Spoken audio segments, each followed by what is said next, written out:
మీదట నెల ఉపవాస ప్రార్థనలు, మొదటి 3 దినములు ఉపవాస ప్రార్థనలు, అలాగే బుధవారము శనివారం ఉపవాస ప్రార్థన అనేది ఇక్కడ జరపబడవు. కేవలం ఆదివారం మాత్రమే మనం కూడుకొని దేవుని ఆరాధించడం జరుగుతుంది అని సడన్గా ఒక స్టేట్మెంట్ ఇచ్చాను అనుకోండి,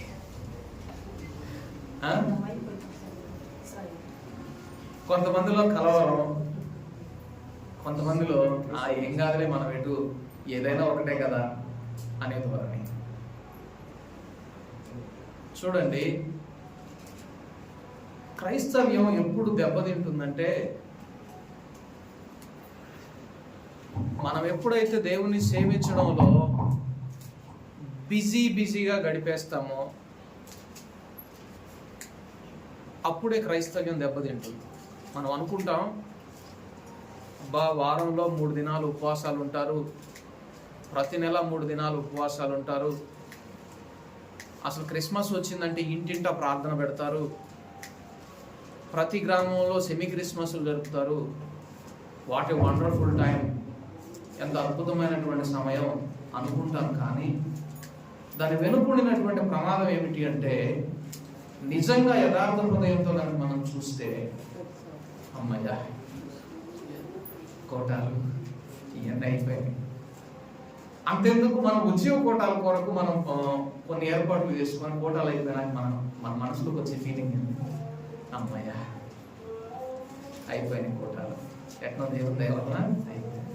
అంటే ఇంటెన్షన్ ఎలాగుంటుంది, మనం ఏదో ఒక స్టేజ్లో ఒక రిలాక్సేషన్, విశ్రాంతిని కోరుకునే వారిగా తయారైపోతాం. వాస్తవానికి దేవుని సన్నిధిని మనము నిరంతరం వెతకమని చెప్తా ఉన్నాడు తప్ప, కొన్ని దినాలు నన్ను వెంబడించండి ఆసక్తితో అని దేవుడు అన్నాడు చెప్పడం లేదు. కొన్ని సంఘాలు ఎలా మారిపోతా ఉందంటే, ఉపవాస ప్రార్థనలకు అటెండ్ అవ్వలేకపోవడం, నిన్న మొన్నటి దాకా కోటాలకు వెళ్ళాం, అలసిపోయాం, ఇంకేడపోదాం, ఎటు పనులు ఆగిపోయినాయి అని పక్కన పెట్టేయడం, అదొక ప్రమాదం. అయితే ఈ ఉపవాస ప్రార్థనలకు కోటాలకు క్రమం తప్పకుండా హాజరయ్యే వారిలో నేను ఒక్కరోజు కూడా పోగొట్టుకోను అనే ఒక విధమైనటువంటి, మిగిలిన వాళ్ళందరినీ అసలు దేవుని సన్నిధిని ఎవరైనా పోగొట్టుకుంటారమ్మా? నేనైతే ఒక్కరోజు కూడా పోగొట్టుకోలేదు. బుధవారం రాలేదు, శనివారం రాలేదు, ఏమైపోతుంది ఇలా భక్తి అని ఒక విధమైనటువంటి తిరస్కారంతో వాళ్ళని తృణీకరించేటటువంటి ధోరణిలో వీళ్ళ ఆత్మీయ స్థితి కూడా పతనమైపోయే స్థితి. వీటన్నింటికీ కారణం ఏంటో, మనం ఆ స్థితిలో పడకుండా ఉండాలంటే మనం ఎలా జాగ్రత్తగా ఉండాలో ఇదేనా కొన్ని లేఖనాలు చూసి నేర్చుకోవడానికి ప్రయత్నం చేద్దాం. ఎఫెసీయులకు రాసినటువంటి పత్రిక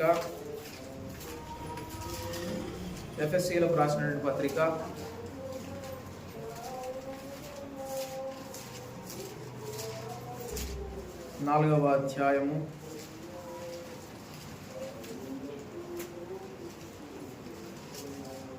11-12 వచనములు, అలాగే కొలొస్సీయులకు రాసినటువంటి పత్రిక 2వ అధ్యాయము 1-2 వచనములు చదువుకుందాం. ముందు ఎఫెసీయులకు రాసినటువంటి పత్రిక 4వ అధ్యాయము 11-12 వచనములు. మనమందరము విశ్వాస విషయములోను దేవుని కుమారుని కూర్చిన జ్ఞాన విషయములోను ఏకత్వము పొంది సంపూర్ణ పురుషుల వరకు అనగా క్రీస్తునకు కలిగిన సంపూర్ణతకు సమానమైన సంపూర్ణత కలవారమగు వరకు ఆయన ఇలాగు నియమించెను. అలాగే కొలొస్సీయులకు రాసిన పత్రిక 2వ అధ్యాయము 2వ వచనంలో నుంచి చదువుకుందాం. 2వ వచనము మధ్య భాగం నుంచి చదువుకుందాం. వారు ప్రేమయందు అతుకబడి సంపూర్ణ గ్రహింపు యొక్క సకలైశ్వర్యము కలిగిన వారై దేవుని మర్మమై ఉన్న క్రీస్తును స్పష్టముగా తెలుసుకున్న వారై తమ హృదయములలో ఆదరణ పొందవలెనని వారందరి కొరకు పోరాడుతున్నారు. ఈ రెండు లేఖన భాగాల్ని మనము ప్రక్కన పెట్టి చూస్తే దేవుడు ఎందుకు ఈ సువార్త ఆరాధన పరిచర్యను ఏర్పాటు చేశాడు అంటే, మనము సంపూర్ణులం అవ్వాలని, క్రీస్తును గూర్చినటువంటి సంపూర్ణ జ్ఞానము కలిగిన వారమై ఉండాలని ఏర్పాటు చేసినట్లుగా ఈ 2 వచనాల్లో కనబడుతుంది. అయితే ఈ 2 వచనాల్లో కామన్ గా ఉన్నటువంటి క్రీస్తును స్పష్టముగాను లేకపోతే సంపూర్ణముగాను తెలుసుకున్న వారమై అనే అంశాన్ని కొంచెం ప్రక్కకు లాగితే ఇక్కడ 2 లక్షణాలు కనపడతాయి. ఒకటి విశ్వాసము, రెండవది ప్రేమ. సంఘములో క్రీస్తును సంపూర్ణముగాను స్పష్టముగాను తెలుసుకొని సంపూర్ణ పురుషులు అయ్యే వరకు విశ్వాసములోను ప్రేమలోను ఎదిగే వారిగా ఉండాలట. అందుకు దేవుడు ఈ పరిచర్య ధర్మమును ఏర్పాటు చేశాడు అని లేఖనం సెలవిస్తూ ఉన్నది. నేను ఎందుకు ఇందాక ఆ మాట అన్నాను అంటే, చాలా మందిలో ఇది ఒక క్రమం, ఇది ఒక ఆచారం అయిపోయింది. ఇప్పుడు అద్భుతంగా ఒక పాట పాడారు మీరు.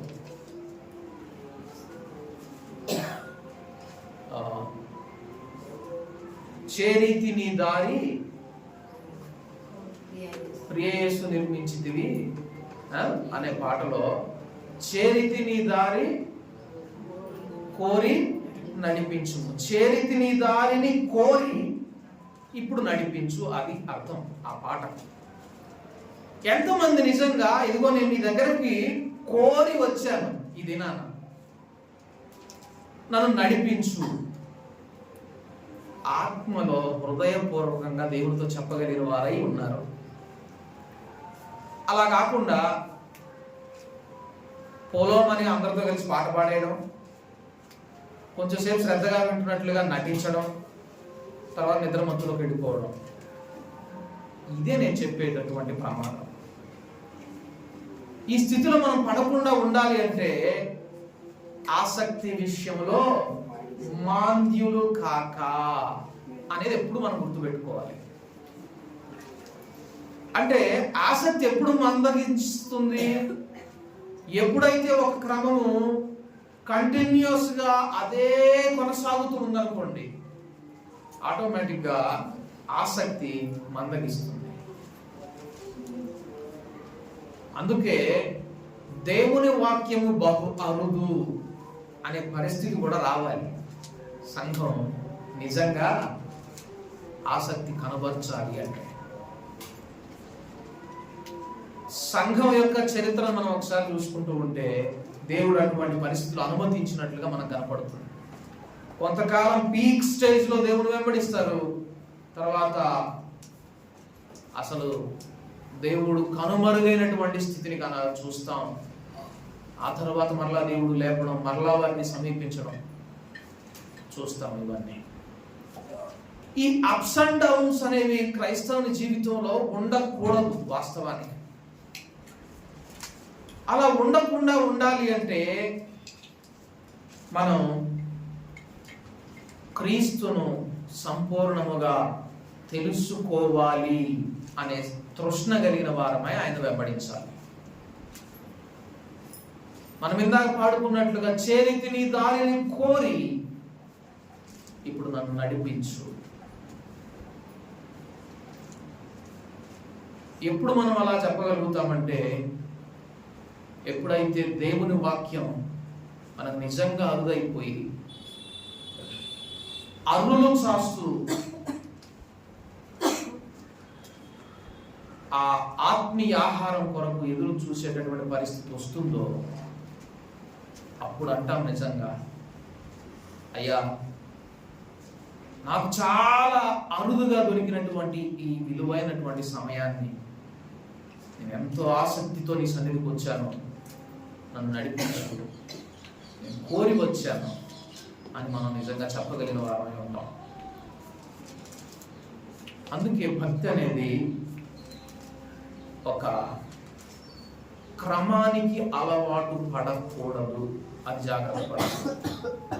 ఒక ప్యాటర్న్, ఒక క్రమం అనే దానికి అలవాటు పడకూడదు.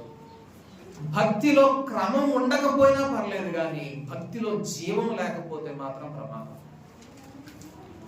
ఆత్మీయ స్థితిలో మనము దేవుని వెంబడించాలంటే జీవోత్సవాల్లాగా మనం వెంబడిస్తే దేవునికి సంతోషం ఉండదు. అయ్యా నిన్నంతా పనిచేసి వచ్చాను, అందుకే అలసటతో నిద్రపోయాను అయ్యా, దేవుడు ఎందుకు రావడం దేవుని సన్నిధికి? నువ్వు అలసటతో దేవుని సన్నిధికి వచ్చి దేవుని సన్నిధిలో నిద్రపోవాలని దేవుడు ఏమైనా కోరుకున్నాడా? విశ్రాంతి తీసుకో, నీ శరీర పడలిక తీర్చుకో.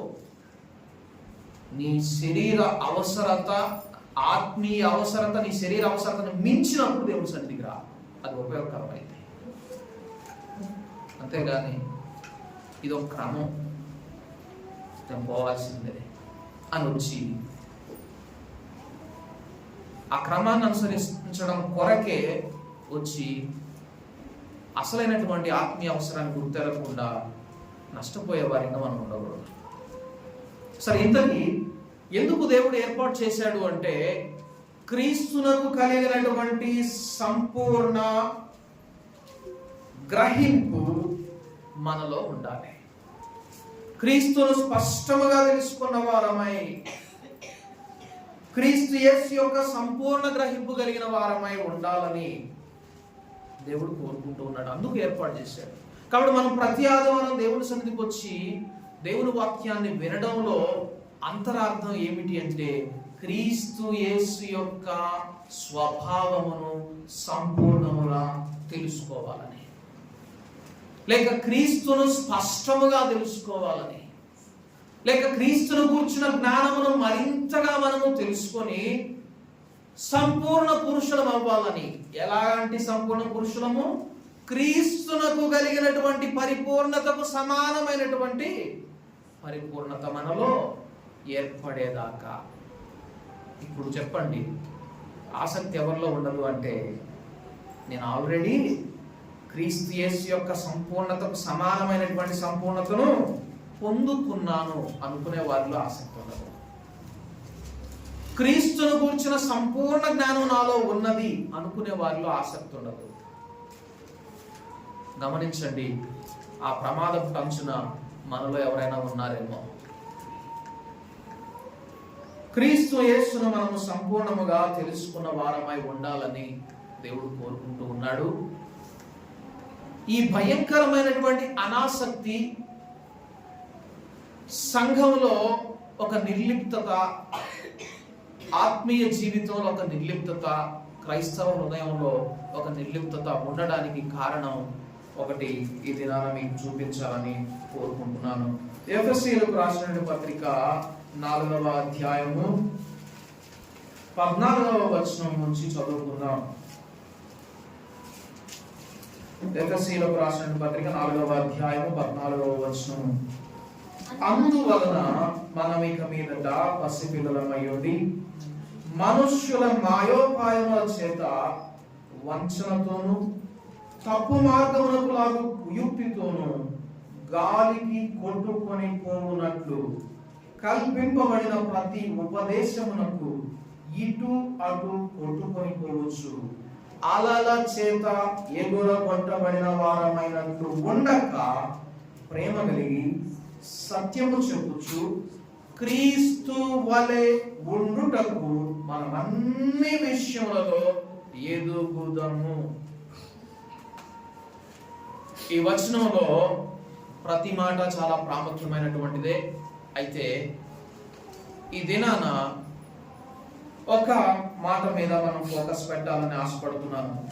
గాలికి కొట్టుకొని పోవునట్లు ఇటు అటు కొట్టుకొని పోయేటటువంటి భక్తి మనలో ఉండకూడదు. గాలికి కొట్టుకొని పోయేటటువంటి భక్తి. మనము కీర్తనల గ్రంథం 1వ అధ్యాయంలో ఈ మాటను చూస్తాం. కీర్తనల గ్రంథం 1వ అధ్యాయం 4వ వచనంలో, దుష్టులు అలాగున నుండక గాలి చెదరగొట్టు పొట్టు వలె నుందురు. చూడండి, మనము అన్ని విషయములలో క్రీస్తు వలె ఉండుటకు ఎదుగుదము అంటుంది లేఖనం. మనం ఎప్పుడు ఎదుగుతూనే ఉండాలి, క్రీస్తు వలె ఉండడానికి. అన్ని విషయాల్లో క్రీస్తు వలె ఉండడానికి మనం ఎదుగుతూ ఉండాలి. అలా ఎదగకపోవడానికి కారణం ఏంటంటే, ఇక్కడ కనబడుతున్నటువంటి ఒక భక్తిహీనత ఏమిటంటే, గాలికి చెదరగొట్టబడేటటువంటి భక్తిహీనత. మీరు గమనించండి, గాలి అంటే ఏదో అలా వచ్చిపోయేది కాకుండా ఈదురు గాలులు ఇస్తుంటాయి. ఒక్కొక్కసారి ఒకే డైరెక్షన్ లో చాలా బలముతో గాలి వీస్తుంది. ఇప్పుడు మనం ఇందాక చదువుకున్నటువంటి లేఖన భాగంలో గాలి చెదరగొట్టు పొట్టు వలె ఉంటారంట ఎవరు? దుష్టులు. ఒక చోట కుప్పగా ఉన్నటువంటి పొట్టును ఈ గాలి ఒకే డైరెక్షన్ లో బలంగా కొట్టింది అనుకోండి, పోయి మొత్తం పోయి ఎక్కడ ఒక చోట కుప్పగా పడుతుంది. మళ్ళీ కొంతకాలం తర్వాత అటు నుంచి వేరే డైరెక్షన్ లో గాలి అంతే బలంతో కొట్టింది అనుకోండి, మరలా పోయి ఇంకో చోట కుప్పలా పడుతుంది. ఇసుక తుఫానులో కూడా అలాగే ఉంటుంది. చూడండి, దేవుడు ఆశ్చర్యకరంగా అబ్రహాము సంతానాన్ని ఆయన ఎలా చూపించాడంటే, అబ్రహామా నువ్వు బయటికి రా, సముద్రపు ఇసుక రేణువులను లెక్కించగలవా? నీ సంతానం ఇసుక రేణువుల వలె అవుతుంది. అయితే ఇప్పుడు ఇసుకతో ఉండిన సమస్య ఏంటో తెలుసా? ఎడారిలో చూడండి, ఎడారిలో పెనుగాలులు తుఫాన్లు వస్తాయి, ఇసుక తుఫాన్లు అనేవి కూడా వస్తాయి. మీకు ఎంతమందికి అవగాహన ఉందో నాకు తెలియదు, కానీ ఇసుక తుఫాన్లు అని వస్తాయి. ఒక చోట ఉండినటువంటి ఇసుక ఒక తుఫాన్ లాగా వెళ్ళి ఇంకో చోట దెబ్బలాగా పడుతుంది, పెద్ద కొండలాగా పడుతుంది అనమాట. మళ్ళా అటు నుంచి ఇంకో చోట పోయి. క్రైస్తవుడు కూడా ఇలాగే ఉంటాడు, సముద్రపు ఒడ్డున లేనట్లయితే. ఇంకొక మాటలో చెప్పాలంటే, నీటి కాలువల ఎవరను లేనట్లయితే. కాబట్టి గాలి చెదరగొట్టేటటువంటి పొట్టు వలె మన భక్తి ఉండకూడదు. అంటే ఒకటి ప్రాముఖ్యం ఏంటి అంటే, మనం ఒడ్డున ఉండాలి. ఏ ఒడ్డున ఉండాలి? కాలువ ఒడ్డున అని బైబిల్లో ఎక్కడా లేదు. మీరు చూడండి, కాలువ ఒడ్డున అని లేదు. ఏమన్నాడు? కాలువల ఎవరను అన్నాడు.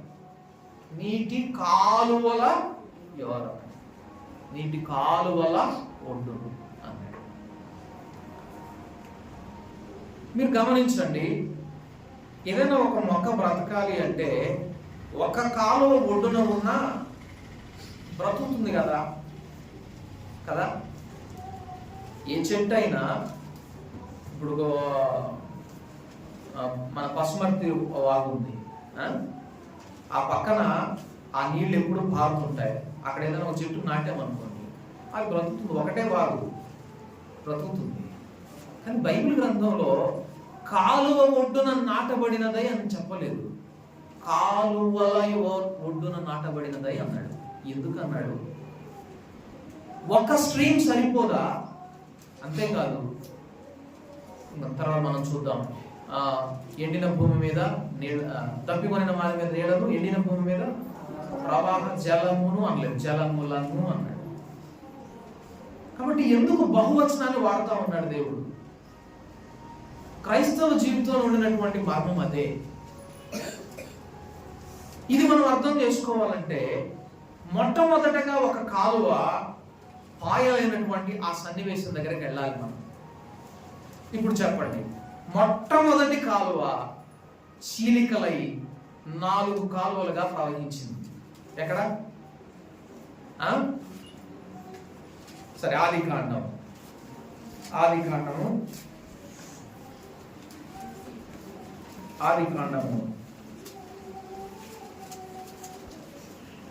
2వ అధ్యాయం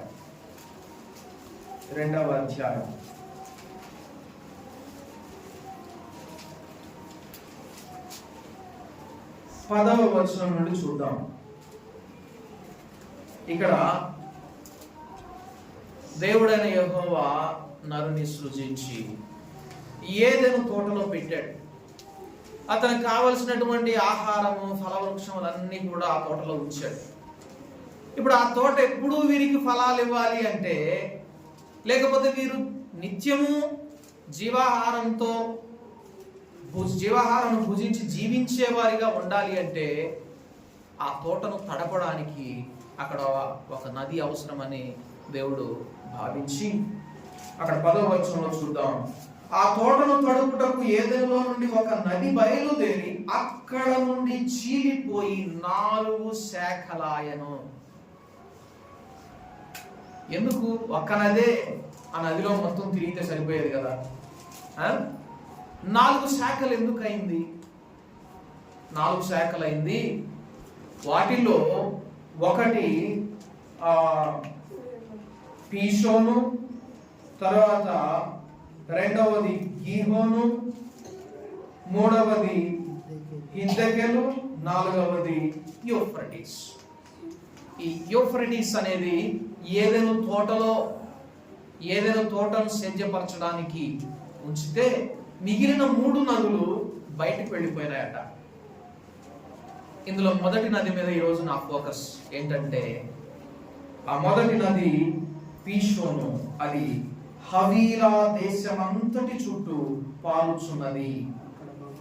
అక్కడ ఏమేమి ఉన్నాయో చూడండి. అక్కడ బంగారం ఉన్నది. ఆ దేశపు బంగారము శ్రేష్టమైనది. అక్కడ బోళమును గోమేధికములను దొరుకును. ఇప్పుడు క్రైస్తవుడు నీటి కాలువల ఒడ్డున నాటబడిన వాడైతే వాని జీవితంలో ఉండేటటువంటి కొన్ని లక్షణాలు ఇక్కడ మనం దీన్ని చూసి నేర్చుకోవచ్చు. ఆ సీక్వెన్స్ కూడా చూడండి, ఆ వరుస కూడా చూడండి. దేవుడు ఎంత అద్భుతంగా రాయించి ఉంచాడంటే, మొదటిదేమో బంగారం అంట. అందులో శ్రేష్టమైన బంగారం అన్నాడు. మనం నేను శ్రమల గుండా వెళ్ళినప్పుడు, నేను శ్రమలలో, ఇరుకులలో, ఇబ్బందుల్లో వెళ్ళి శుద్ధ సువర్ణమై బయటకు వస్తాను అంటాడు క్రైస్తవుడు. ఏమవుతాడు? ముందు శుద్ధ సువర్ణం అవుతాడు. ఆ సెకండ్ ఎక్స్పీరియన్స్ ఏంటి? బోళము అట. ఇప్పుడు బోళం అనగానే మీకు అందరికీ అవగాహన రావాలి. ఎక్కడ కనపడుతుంది బోళం అనేది? యేసు ప్రభు వారితో ఆయన ఆరాధించేటప్పుడు మొట్టమొదటిగా, తర్వాత శిలువ మీద ఆ బోళం కలిపినటువంటి ద్రాక్ష రసాన్ని ఆయనకు ఇవ్వడం. చిరక అంటారు దాన్ని, చేదుకి గుర్తు. ఎప్పుడైతే క్రైస్తవుడు శుద్ధ సువర్ణమైనటువంటి వ్యక్తిగా దేవుడితో నడవడం మొదలు పెడతాడో, ఇక క్రైస్తవ జీవితం ఎప్పుడు అలాగే ఉంటుంది అనుకోకూడదు. ఇంకొక ఎక్స్పీరియన్స్ రావాలి. ఏంటి? బోళము కలిపినటువంటి క్రైస్తవ జీవితం, అనగా చేదును ఎదుర్కొనేటటువంటి క్రైస్తవ జీవితం. ఇంకొక మాటలో చెప్పాలి అంటే సిలువ అనుభవం కలిగినటువంటి క్రైస్తవ జీవితం అది ఉండాలి. మొదటగా శుద్ధ సువర్ణమై బయటకు వచ్చాడు. తర్వాత శ్రమలను ఎదుర్కొనే శక్తి కలిగినటువంటి వాడై, అది కూడా ఎటువంటి శ్రమ? సిలువ శ్రమలను సహించగలిగేటటువంటి వానిగా మార్చబడతాడు. అప్పుడు గోమేధికము అనే అనుభవాన్ని అక్కడ చూస్తాం. ఈ గోమేధికం అనే దాన్ని నేను డీప్గా వెళ్ళడం లేదు. మొట్టమొదటి ఎక్కడ కనపడుతుంది అంటే, సాక్ష్యపు మందిరంలో, ప్రత్యక్షపు గుడారంలో దేవుని కొరకు సేవ చేయడం కొరకు ప్రతిష్ఠించుకున్నటువంటి ప్రతిష్ఠిత వస్త్రములలో ఏఫోదు మీద ఉంటుంది గోమేధికం. ఇప్పుడు క్రైస్తవుడు ఈ 3 అనుభవాలు కలిగిన వాడై ఉండడానికి నీటి కాలువల ఒడ్డున నాటబడిన వాడై ఉండాలి. ఒక ఎక్స్పీరియన్స్ సరిపోదు క్రైస్తవుడు. సంఘం ఎందుకు అనాసక్తి కలిగినదిగా కనబడుతుంటుందంటే ఎప్పుడు ఒకే అనుభవంలో ఉంటే ఆసక్తి పోతుంది. అందుకే ధనుంజయ శాస్త్రి గారు ఒక మాట అనేవాడు,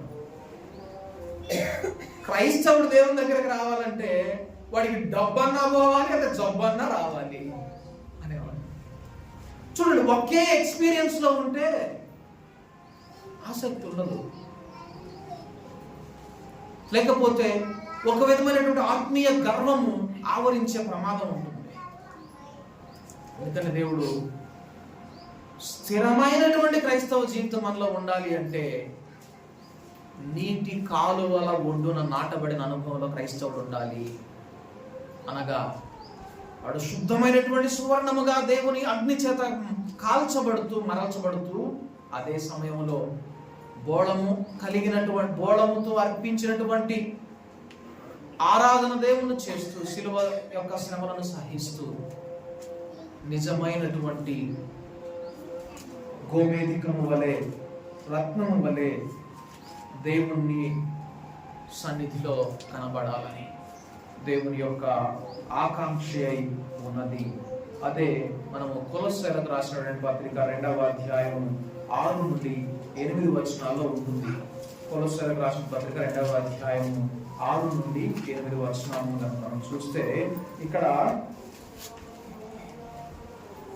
మీరు ఆయన యందు వేరు పారిన వారై ఇంటి వలె కట్టబడుచు, మీరు నేర్చుకొనిన ప్రకారముగా విశ్వాసమందు స్థిరపరచబడుచు, కృతజ్ఞతాస్తుతులు చెల్లించుట యందు విస్తరించుచు, ఆయన యందుండి నడుచుకొనుడి. 8వ వచనానికి చివరిలో వద్దాం. ఇక్కడ ఇంటి వలె కట్టబడుచు అన్నాడు. ఇంటి వలె కట్టబడుచు. గమనించండి, ఒక ఇల్లు కట్టినప్పుడు ఆ ఇంట్లో ప్రధాన ద్వారం ఒకటి ఉంది అనుకుందాం. ఒకటే ద్వారం ఉంది అనుకుందాం. సపోజ్ ఈ మందిరమే ఉంది. ఈ మందిరానికి ఒకే ఒక ద్వారం ఉంది. అక్కడ ఎప్పుడైనా మీరు వచ్చి ఆ ద్వారం మాట్లాడేదైతే వచ్చి మాట్లాడుతుంటే ఎందాక నిలబడేనేడా, నాకేనా పట్టింది, వచ్చేటప్పుడు పోయేటప్పుడు నేనేనా పని చేయాల్సింది, ఇన్ని భాగాలు ఉన్నాయి కదా, వీళ్ళందరూ వచ్చి ఎవరైనా ఒక రోజు డ్యూటీ చేయొచ్చుగా అని అంటుందా? అన్నది. మరి సంఘంలో నాకేనా పట్టింది? రావట్లేదా మాటలు? ఇంతమంది ఉన్నారు కదా, ఎప్పుడు నేనేనా? సరే, ఏదో కొంతకాలం అయితే చేస్తా, ఎప్పుడు నేనేనా? వస్తున్నాయి ఆ మాటలు. చూడండి, దేవుడు సంఘాన్ని ఎలాగ ఏర్పాటు చేశాడంటే ఇంటి వలె కట్టబడచ్చు. ఎవరి పని వాళ్ళదే. ఎవరికి ఏ పని దేవుడు అప్పగిస్తే ఆ పని అంతం వరకు చేయాల్సిందే, నిలుకడగా చేయాల్సిందే. అందుకే అంటున్నాడు, ఇంటి వలె కట్టబడుచు, విశ్వాసమందు స్థిరపరచబడుచు. ఇంకా ఏమవుతుంది? ప్రతిదినం విశ్వాసమందు స్థిరపరచబడడం ఉంటుంది. విశ్వాసంలో బలహీనలు అవడం, సణుగులు, గొణుగులు, అసూయలు, కలహములు, మత్తతులు, విభేదములు, వీటన్నిటినీ పొందుకుంటూ బలహీనలు అవ్వడం అనేది ఉండదు. విశ్వాసంలో అంతకంతకు స్థిరపరచబడుతుంది. కారణం ఏంటంటే వీరు నీటి కాలువల యొడ్డున నాటబడిన వారై ఉన్నారు, ఆయన యందు వేరు పారిన వారై. క్రైస్తవ జీవితంలో ఇవన్నీ కావాలి.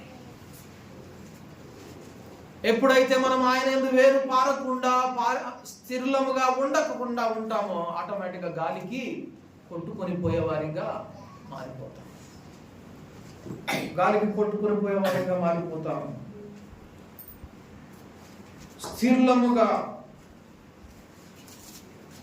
నిలబడాలని దేవుడు కోరుకుంటూ ఉన్నాడు. ఈ నీటి కాలువల ఒడ్డున నాటబడినటువంటి ఇంకొక లక్షణం కలిగినటువంటి ఇదే అనుభవం కలిగినటువంటి ఒక వృక్షమును నేను మీకు చూపిస్తాను. యెషయా గ్రంథము 40వ అధ్యాయము. యెషయా గ్రంథము 40వ అధ్యాయం.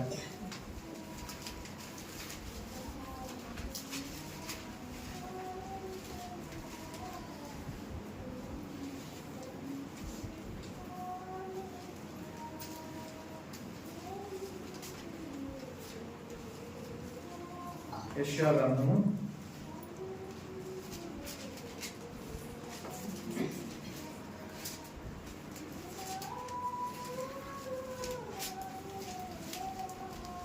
43వ అధ్యాయం, క్షమించి 44వ అధ్యాయం. 44వ అధ్యాయం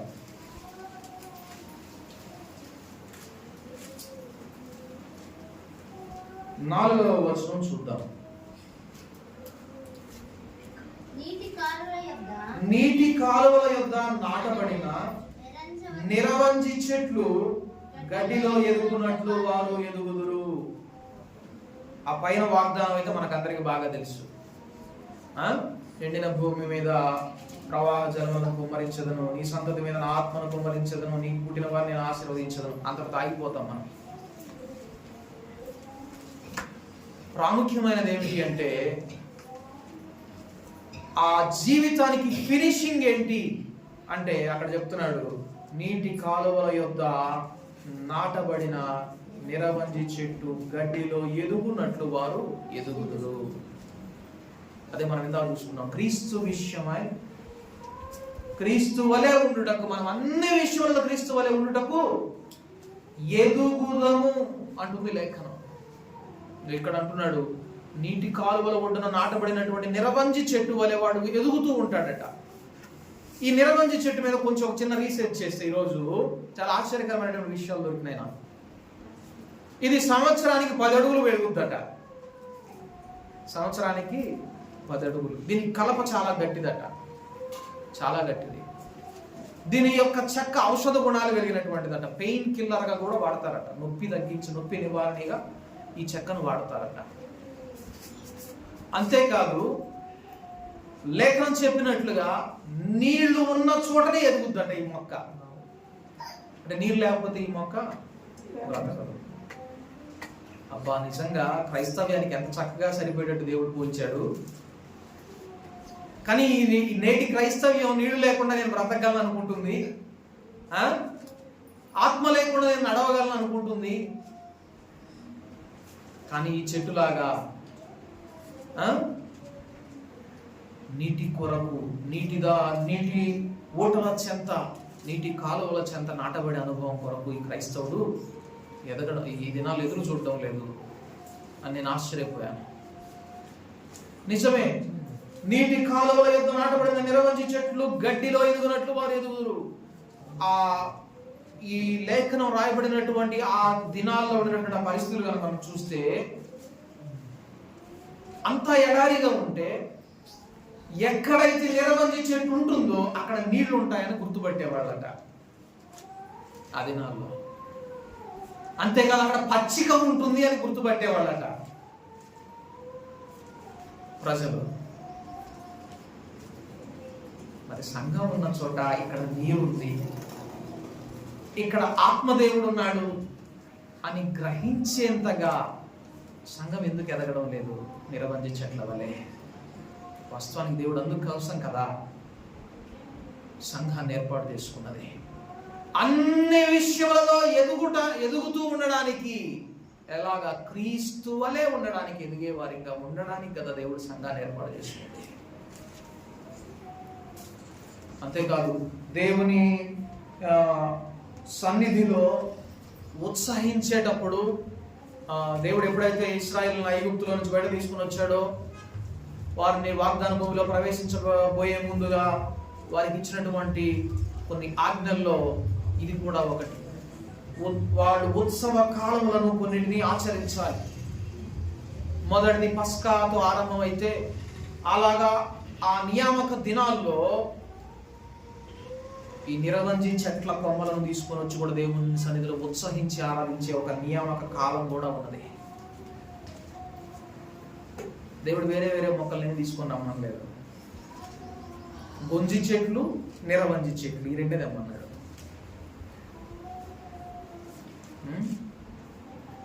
ఎందుకని అంటే ఆయన ఆరాధించాలి. ఎట్టివారు ఆయన ఆరాధించాలని దేవుడు కోరుకుంటున్నాడంటే నిత్యము జీవం కలిగిన వారు ఆరాధించాలని, నిత్యము నీటి కాలువల యొద్ద నాటబడి ఎదుగుతూ ఉండేవారు ఆయన ఆరాధించాలని దేవుడు ఆశపడతా ఉన్నాడు. ఆయన సన్నిధిలో ఉత్సహించాలని మనం చూస్తాం. అక్కడ లేవియ కాండము 23వ అధ్యాయము 40వ వచనంలో ఉంటుంది ఆ మాట. లేవియ కాండం 23వ అధ్యాయము 40వ వచనంలో ఉంటుంది.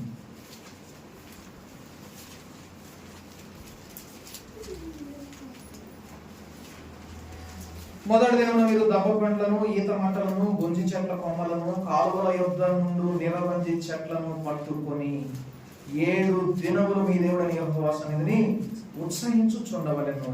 అట్లు మీరు ఏటేటా 7 దినములు యెహోవాకు పండుగగా ఆచరింపవలెను.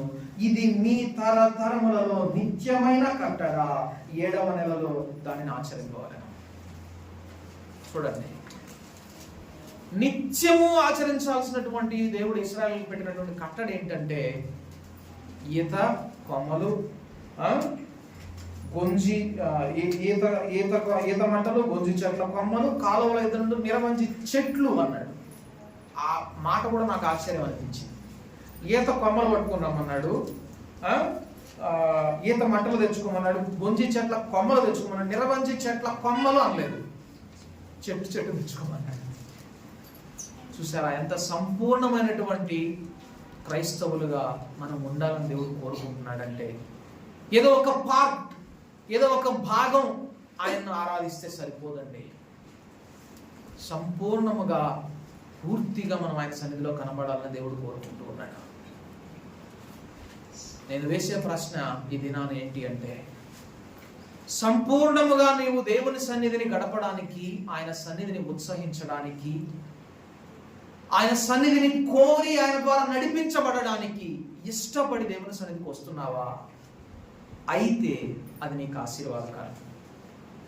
ఒకవేళ క్రమము, ఆచారంగాను, లేకపోతే ఇది ఈ సహవాసపు కట్టడాను, లేకపోతే దేవుడు ఇశ్రాయేలులకు పెట్టిన కట్టడను వచ్చావంటే నువ్వు ప్రమాదం పంచుతున్నావు, ఆత్మీయ పతనం పంచుతున్నావు. ఎంతమందిలో దేవుని సన్నిధి అంటే ఉత్సాహ గానము. నేను దేవుని సన్నిధిని ఎప్పుడు కనబడదనా, ఆయన సన్నిధిని నేను ఎప్పుడు నిదానించి నేను ఆయన కనుగొందునా అని ఎదురు చూచేటటువంటి పరిస్థితి క్రైస్తవులు ఎప్పుడు వస్తుంది? అందుకే అన్నాను, ఉపవాస దినాలకు తీసేసేసి, ఉపవాస ఆరాధనలు తీసేసేసి ఒక ఆదివారమే మీరు దేవుని ఆరాధించాలని ఒక రెస్ట్రిక్షన్ పెడితే అప్పుడు వచ్చి కూర్చొని గంట కూర్చోమన్నా 2 గంటలు కూర్చోమన్నా ఇంకా నిద్ర మొత్తం వదిలేసి ఎందుకు అప్పుడు వస్తుంది ఆసక్తి. చూసారా, దేవుడు మనకు పాఠం నేర్పించాలంటే అంత అరుదుగా చేయాలా? ఎందుకు గాలి చెదరగొట్టినటువంటి వారం అయిపోయి ఎక్కడో ఒకసారి గాలి ఇడ్చి కొట్టగానే పోయి ఒక చోట పడిపోవడం, మళ్ళీ ఆడించి కొట్టగానే ఇంకో చోటకు వచ్చి పడిపోవడం. స్థిరులముగా, స్థిరమైన ఆసక్తి. నేను ఎదగాలి దేవుని సన్నిధిలో, క్రీస్తునకు కలిగిన పరిపూర్ణతకు నేను ఎదగాలంతే. క్రీస్తును స్పష్టంగా నేను తెలుసుకున్నవాడనై ఉండాలి అంతే. అందాక నేను విశ్రమించను. ఆయన సన్నిధిలోనే అది నాకు దొరుకుతుంది అని ఎదురు చూచేవాడే నీటి కాలువ ఒడ్డున నిలవబడినటువంటి వాడు. చెదరగొట్టబడేటటువంటి వారు ఎవరు అంటే, ఒకవేళ మీరు ఎవరైనా అనుభవంలో ఉన్నారేమో, ఈ 2 వచనాలు మనం చూడడం ద్వారా మనల్ని మనం పరిశీలన చేసుకుందాం. గలతీయులకు రాసిన పత్రిక 1వ అధ్యాయం, గలతీయులకు రాసిన పత్రిక 1వ అధ్యాయం 6వ వచనం. క్రీస్తు కృపను బట్టి మిమ్మల్ని పిలిచిన వారిని విడిచి భిన్నమైన సువార్త తట్టుకు మీరెంత త్వరగా తిరిగిపోవుట చూడగా నాకు ఆశ్చర్యం అగుచున్నది. చూడండి, గలతీయుల కొరకు అపోస్తలుడైన పౌలు ఎంతో ప్రయాసపడ్డాడు. వాస్తవానికి గలతీయుల ఎదుట ఆయన చెప్పుకున్న సాక్ష్యం ఏ సంఘం ఎదుట కూడా తమ సొంత సాక్ష్యం చెప్పుకోలేదు. ఎలాగ తను రక్షింపబడ్డాడు, ఎలాగ దేవుని చేత నడిపింపబడ్డాడు, ఎలాగ దేవుని చేత తర్బీదులు పొందాడు, అది మొత్తం కూడా ఒక గలతీయుల సంఘానికి రాశాడు. నెక్స్ట్ కొరింథీయులకు ఆయన ఆత్మీయ స్థితిలో, ఉచ్చ స్థితిలో ఉన్నటువంటి అనుభవాన్ని మాత్రమే రాశాడు తప్ప ఎలాగ తను రక్షింపబడ్డాడు, ఎలాగ నడిపింపబడ్డాడు, ఒక మాటలో చెప్పాలంటే సాక్ష్యం పంచుకున్నది ఒక గలతీయుల సంఘంతోనే. ఆ గలతీయ సంఘంతో అంటున్నాడు, ఇంత త్వరగా మీరు ఈ సువార్తను విడిచి పక్కకు తప్పిపోయారా? ఇంత త్వరగా అస్థిరులైపోయారా? ఇంత త్వరగా గాలి చేత కొట్టబడిన వారు అయిపోయారా? అలల చేత చెదరగొట్టబడిన వారు అయిపోయారా అని అంటున్నాడు. ఏంటయ్యా, ఎందుకు వారు చెదరగొట్టబడిన వారు అయ్యారు? ఎలా ఉంది వారి పరిస్థితి అంటే అక్కడ అంటున్నాడు, వారు మనుష్యుల దయను సంపాదించుకొన చూచిన వారైపోయారు, మనుష్యులను సంతోష పెట్టగోరు వారయ్యారు. ఇప్పుడు చెప్పండి, గాలికి చెదరగొట్టబడడం అంటే ఏమిటి? మన భక్తి బానే ఉంది అనుకుంటున్నాం, సరే మన క్రమం బానే ఉంది, ఆసక్తితోనే వెంబడిస్తున్నాం. But what is the motive behind your interest? ఆ ఆసక్తి వెనుక నీ యొక్క ఉద్దేశ్యం ఏమిటి? మనుష్యుల దయ, మనుష్యులను సంతోషపెట్టడమా? అందుకే నేను అంటున్నాను, మీరిచ్చే సాక్ష్యం ఒక్క బుధవారం, ఒక్క శనివారం కూడా పోగొట్టుకోలేదు అనేటటువంటి సాక్ష్యంగా దేవునికి కావాల్సింది. ఒక్క దినము, ఒక్క ఘడియ కూడా దేవునిని సంతోష పెట్టలేని వ్యక్తిగా ఉండలేదు అనే సాక్ష్యం దేవునికి కావాలి. ఒక్క దినము కూడా నేను దేవుని సంతోష పెట్టకుండా ఉండలేదండి అని చెప్పగలిగే వారిగా ఉండాలి. మన దేవుడు కేవలం ఒక క్రమాన్ని మాత్రమే ఇష్టపడే దేవుడు కాడండి, ఆయన జీవాన్ని ఇష్టపడేటటువంటి వాడు. ఒకసారి ఏలియా బహుదూర ప్రయాణం ఉన్నది, ఏలియా నీకు, నువ్వు లేచి ఆహారం తీసుకొని విశ్రమించు. దేవుడు నన్ను వెనకండి అని మనం అలసిపోయేదాకా వెనకమని చెప్పే దేవుడు కాడు. నువ్వు అలసట తీర్చుకో, తిరిగి బలము తెచ్చుకో, నీ ఎదుట బహుదూరం ప్రయాణం ఉన్నది అని మన అలసటను కూడా గ్రహించినటువంటి దేవుడు. కాబట్టి నిజమైనటువంటి జీవము కలిగినటువంటి క్రైస్తవుడు ఎవరు అంటే కేవలం బుధవారం, శనివారం, ఆదివారం క్రమాన్ని పాటించేవాడు కాదు. ఆదివారంతో మొదలై శనివారంతో క్లోజ్ అయ్యే వారం మొత్తం తను ఎక్కడుంటే అక్కడ దేవుడు నిలవబడాలి. ఎందుకంటే ఆయన నాటబడుతుంది ఎక్కడ? యేసు నొద్ద, నీటి కాలువల యొద్ద ఆయన యందు వేరు పారిన వాడే.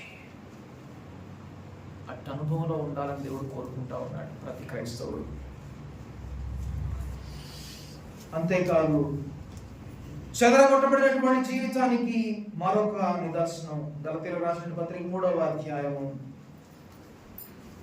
గలతీయులకు రాసిన పత్రిక 3వ అధ్యాయం 1వ వచనంలో చూస్తే, ఓ అవివేకులైన గలతీయులారా, మిమ్మల్ని ఎవడు భ్రమ పెట్టను, సిలువ వేయబడిన వాడైనట్టుగా యేసుక్రీస్తు మీ కన్నుల ఎదుట ప్రదర్శింపబడిన కదా.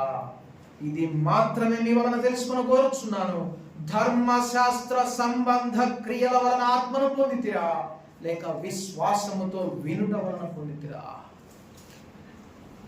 ఒకటే మాట అంటున్నాడు, మీరు పాటిస్తున్న క్రమాన్ని బట్టి మీరు కృపను పొందుకున్నారా, లేక విశ్వాసముతో విని విశ్వసించడం ద్వారా మీరు ఆత్మను పొందుకున్నారా?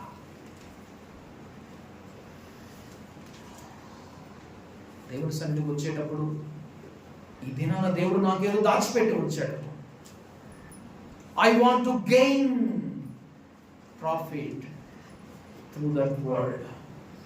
ఆ మాట ద్వారా నేను లాభము సంపాదించుకోవాలి, క్రీస్తును సంపాదించుకోవాలి. ఈ దినాన దేవుడు నా కొరకు దాచి ఉంచిన దాన్ని నేను వినాలి అని విశ్వసించి వచ్చి వింటున్నారా, లేక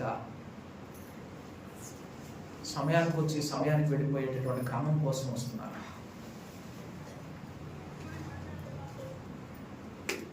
నేను మిమ్మల్ని ఎవరిని ఎద్దేవా చేయడం లేదు, గట్టిగా నేను అనడం లేదు, చెప్తున్నాను. ఈ ప్రమాదం ఉండే అవకాశం ఉన్నది. మనం ఎవరు కూడా ఇటువంటి ప్రమాదంలో పడకూడదు. పారంపర్యాచారాలు చూడండి, చెదరగొట్టబడేటటువంటి జీవితానికి ఒక నిదర్శనం ఏంటంటే మనుష్యుల మెప్పు దయను కోరడం, తరువాత శిలువ మీద దృష్టి లేకుండా ఆత్మానుసారంగా నడవకుండా చూడండి ధర్మశాస్త్ర సంబంధమైన క్రియల మూలముగా, అనగా ఒక క్రమం వలన, ఒక కట్టడి వలన మనము దేవుని వెంబడించాలనుకోవడం, ఇది కూడా చెదరగొట్టబడినటువంటి జీవితానికి సాదృశ్యం. అలాగే రోమీయులకు రాసిన పత్రిక 16వ అధ్యాయం 17 నుండి 20 వచనాలు కనుక మనం చూస్తే, రోమీయులకు రాసిన పత్రిక 16వ అధ్యాయము 17 నుండి 20వ వచనం వరకు మనం చూస్తే, సహోదరులారా, మీరు నేర్చుకున్న బోధకు వ్యతిరేకముగా భేదములను ఆటంకములను కలుగజేయు వారిని కనిపెట్టి ఉండుడి. వారు క్రీస్తుకు కాక తమ కడుపునకే దాసులు. వారు ఇంపైన మాటల వలనను ఇచ్చకముల వలనను నిష్కపటుల మనసులను మోసపుచ్చుదురు. మీరు మేలు విషయమై జ్ఞానులను, కీడు విషయమై నిష్కపటులనై ఉండవాలని కోరుచున్నాను అంటున్నాడు. ఎప్పుడైతే మనము నీటి కాలువల యోరను నాటబడినదై ఆకు వాడక తన కాలమందు ఫలమిచ్చు చెట్టు వలె, ఈ తన కాలమందు అనే మాట విషయం మీద ఇంకోసారి మనం ధ్యానం చేద్దాం. తగిన కాలమందు మనము ఫలమిచ్చే చెట్టు వలె దేవుని సన్నిధిలో ఉండాలి అంటే చూడండి, మనం ఇందాక చూసినట్లుగా ఆ అనుభవాలు కూడా మనం వెళ్ళాలి. తర్వాత అలా ఉండకుండా ఉంచేటటువంటి జీవితం ఏమిటి అంటే, ఇదిగో మనం ఇక్కడ చూస్తా ఉన్నాం, భేదములు, తర్వాత ఆటంకములు కల్పించేటటువంటి పరిస్థితి. అది ఒక వ్యక్తిగా కావచ్చు, లేక ఒక ఆలోచనగా కావచ్చు. భేదాలు ఆటంకాలు సృష్టించేది కేవలం మానవులు, మనుషులు, సహోదరులు, విశ్వాసులని మాత్రమే అనుకోకండి. ఒక ఆలోచన కూడా భేదాన్ని పుట్టిస్తుంది. ఒక ఆలోచన కూడా క్రైస్తవ ఆత్మీయ జీవితం ఎదగకుండా ఆటంకాన్ని కలిగిస్తుంది. ఇవన్నీ గాలి చెదరగొట్టినటువంటి జీవితంలో ఉండేటటువంటి లక్షణాలు. కానీ వాస్తవానికి దేవుడు అందుకొరకు కాదు మనల్ని ఏర్పాటు చేసుకున్నది. మనం ఆయన సన్నిధిని ఉత్సహించాలని, నిరవంజి చెట్ల వలె మనము నిత్యము ఆయన నీటి కాలువల యొద్ద నాటబడిన వారమై నిత్యము ఎదిగే వారిగా ఉండాలని, ఆయన సన్నిధిలో కనబడే వారిగా ఉండాలని, శ్రేష్టమైనటువంటి బంగారం వలె మనము శుద్ధ సువర్ణముగా ఉండాలని, బోళముతో దేవుణ్ణి ఆరాధించి లేక అర్పింపబడేటువంటి జీవితం మనం కలిగి ఉండాలని, ఇంకా ప్రతిష్ఠిత వస్త్రములు ధరించిన వారిగా దేవుని సన్నిధిని కనబడాలని దేవుడు కోరుకొని పిలిచాడు. అట్టి జీవితంలో ఉంటే మనకు అనుగ్రహించబడేది ఏమిటో చూడండి. 20వ వచనం, సమాధానకర్తయగు దేవుడు సాతానును మీ కాళ్ళ క్రింద శీఘ్రముగా చితుక త్రొక్కించును. అలాంటి జీవితం కలిగిన వారి ఎదుట సాతానుడు నిలవబడలేడు. శీఘ్రంగా చితుక తొక్కిస్తాడట దేవుడు. నేను సాతాను తలను చితుక కొట్టాను అనడం లేదు అక్కడ. మీరు చితుక తొక్కుతారు సాతాను. ఎప్పుడో తెలుసా? నీటి కాలువలో ఎవరను నాటబడిన వారమై నిత్యము క్రీస్తు వలె ఎదగడానికి, అన్ని విషయాలలో క్రీస్తు వలె ఉండుటకు మనము ఎదిగే వారిగా ఉండాలని ఆసక్తి కలిగిన వారమై దేవుని సన్నిధికి వచ్చినప్పుడు, దేవుని వెదకినప్పుడు దేవుడు అపవాదిని మన కాళ్ళ క్రింద ఉంచుతాడు. వాడు మనల్ని ఏం డిస్టర్బ్ చేయలేడు. ఎందుకంటే దేవుడు ఆల్రెడీ వాడిని బలహీనంగా చేసి పడేశాడు సిలువలో. నెపం అపవాది మీద వేయవద్దు సహోదరుడు, ఆ సహోదరి. చీకటి చేస్తున్న పని అని వాడి మీద వేయొద్దు. నువ్వు చేస్తున్న పని. నువ్వు నీటి కాలంలో ఎవరు నాటపడాలని కోరుకోవడం లేదు. ఆయన ఎందుకు వేరుపారిన వ్యక్తిగా ఆయన వెదకాలను కోరుకోవడం లేదు. నువ్వు ఒక క్రమానికి అలవాటు పడుతున్నావు. నువ్వు ఒక ఆచారానికి అలవాటు పడుతున్నావు. జాగ్రత్త, అది ప్రమాదం. అట్టి ప్రమాదంలో నుంచి విడిపింపబడాలి అంటే ఒకటే, ప్రభువా నేను తప్పికొని వచ్చున్నాను, ఎండిపోయిన భూమిగా మారిపోయాను. నువ్వు వాగ్దానం చేసావుగా, తప్పికొనిన వారి మీద నీళ్లను, ఎండిన భూమి మీద ప్రవాహ జలములను కుమ్మరిస్తానన్నావు. అంతేకాదు, నా యందు విశ్వాసం నుంచి వాడెవడో వాని కడుపులో నుండి జీవజల నదులు ప్రవహిస్తాయన్నావు. I want that streams in my life. నా జీవితంలో అటువంటి ప్రవాహాలు కావాలి, అటువంటి ఆత్మీయ జీవితం కావాలి అని దేవుడి వైపు తిరిగి మొరపెడితే ఆయన నమ్మదగిన వాడు, నీతిమంతుడు. ఆయన వైపు తిరిగి మొరపెట్టే ప్రతి వానికి సహాయం చేయడానికి ఆయన సిద్ధముగా ఉన్నటువంటి వాడు. ఆయన సహాయం చేయడానికి సిద్ధంగా ఉన్నాడు. అట్టి ప్రార్థన మన నోటి నుండి రావడానికి మనం ఇష్టపడితే ప్రార్థన చేసుకున్నాం. మా దేవా, మేమందరం నీ ప్రభుత్వం క్రింద ఉండాలని, నీ చే మాత్రమే పరిపాలించబడే వారిగా ఉండాలని, నీ ద్వారా నడిపింపబడే వారిగా ఉండాలని, ఇదిగో ప్రభువా, ఇది నీ ఎదుట మేము సమ్మతిస్తున్నాం. నీవు లేకుండా మేము ఒక క్షణం కూడా ఉండలేమయ్యా. ఎండిపోయిన కొమ్మలుగా, ఎండిపోయిన ఎముకలుగా మేము ఉండడం లేదా ప్రభువా? నీ సన్నిధిని జీవం కలిగిన వారమై, అనగా మనుషుల పారంపర్యాచారములను విడిచిపెట్టి క్రీస్తునందు వేరుపారిన వారమై, ప్రభువా, అన్ని విషయంలో క్రీస్తు వలె ఉండటకు ఎదిగే వారముగా, నిత్యము జీవము కలిగినటువంటి క్రైస్తవులుగా నీ సన్నిధిని నిత్యము ఆసక్తితోనూ ఉత్సాహగానములతోనూ కనబడేటటువంటి వారంగా చేయమని బ్రతిమాలుచున్నాం ప్రభువా. ఈ ఆరాధనలో ఈ క్రమము ఒక ఆచారంగా మనం ఎన్నడూ మారిపోకూడదు. ఎండిపోయిన ఎడారిలో నీటి వాగుల కొరకు దుప్పి ఎంతగా పరుగెడుతూ ఆశపడుతున్నదో, అలాగే ప్రభువా, నా బ్రతుకు ఎండిపోయినదని, నా ఆత్మీయ స్థితి ఎండినటువంటి స్థితిలో ఉన్నదని నేను గ్రహించినప్పుడు నాలో కూడా అదే తపన, తాపత్రయం ఉంటుంది. ప్రభువా, నా హృదయ స్థితిని మీరు నాకు తెలియజేసినందుకు ఇక మీదట విశ్వాసము స్థిరపరచబడిన వాడనై, సంపూర్ణ జ్ఞానము యొక్క సకల ఐశ్వర్యము కలిగిన వాడనై, క్రీస్తు యేసునకు కలిగిన పరిపూర్ణతను సంతరించుకునే వరకు ఆసక్తితో నేను వెనకున్నట్లుగా విశ్వాస ప్రేమల యందు ప్రభువా వేరు పారి ఫలించినట్లుగా నన్ను మమ్మల్ని అందరినీ ప్రభువుకి సిద్ధపరచుకొని ఈ గొప్ప తండ్రితోటి సహవాసంలో మమ్మల్ని పిలిచిన క్రీస్తు రక్తమును బట్టి శరీరమును బట్టి నిన్ను స్తుతిస్తూ ఆ ప్రార్థన ఆలకించమని యేసు నామములో ప్రార్థించి అడిగి వేడుకుంటున్నాము తండ్రి. ఆమేన్.